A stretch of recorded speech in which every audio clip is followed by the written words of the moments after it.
বয়স আটকাতে anti ageing চিকিৎসা চলছিল শেফালির, নিচ্ছিলেন ইনজেকশনও। শোক আর বিস্ময়ের এক অদ্ভুত সময়ে দাঁড়িয়ে বলিউড। কাঁটা লাগা গার্ল খ্যাত অভিনেত্রী শেফালি জারিওয়ালার মৃত্যুতে হতবাক সকলেই। শুক্রবার গভীর রাতে আচমকাই মৃত্যু হয় অভিনেত্রীর। ভারতীয় সংবাদ মাধ্যম এনডিটিভির এক প্রতিবেদনে বলা হয়েছে, দীর্ঘদিন ধরে অ্যান্টি এজিং ট্রিটমেন্ট নিচ্ছিলেন শেফালি। যদিও তার মৃত্যুর নেপথ্যে এই কারণ রয়েছে কিনা তা নিশ্চিত নয়। শেফালির ঘনিষ্ঠ সূত্রের খবর, গত ৫-৬ বছর ধরেই তিনি অ্যান্টি এজিং চিকিৎসা করাচ্ছিলেন। মূলত ত্বকের ঔজ্জ্বল্য বাড়ানো আর বয়স কম দেখানোর জন্যই নেওয়া হয় এই চিকিৎসা।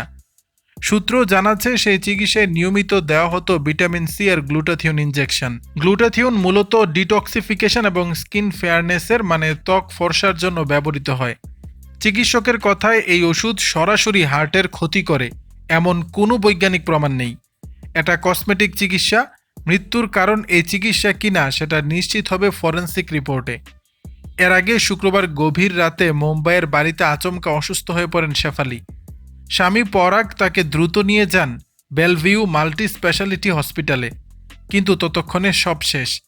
রাত 11:15 নাগাদ হাসপাতালে পৌঁছানোর পরে চিকিৎসকেরা তাকে মৃত ঘোষণা করেন। মুম্বাই পুলিশ জানিয়েছে, প্রাথমিকভাবে হৃদরোগে আক্রান্ত হয়ে মৃত্যু হয়েছে বলে মনে হচ্ছে। তবে ময়নাতদন্ত না হওয়া পর্যন্ত নিশ্চিত কিছু বলা যাচ্ছে না।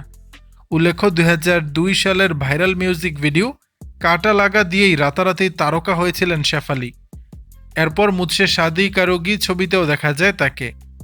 পরে ড্যান্স রিয়েলিটি শো নাচ বলিয়েতে স্বামী পরাগের সঙ্গে অংশ নেন, আর বিগ বস 13-এ অংশ নিয়ে ফের চর্চায় উঠে আসেন। দর্শক, বিষয়টি নিয়ে আপনাদের মতামত জানাবেন নিচের কমেন্ট বক্সে।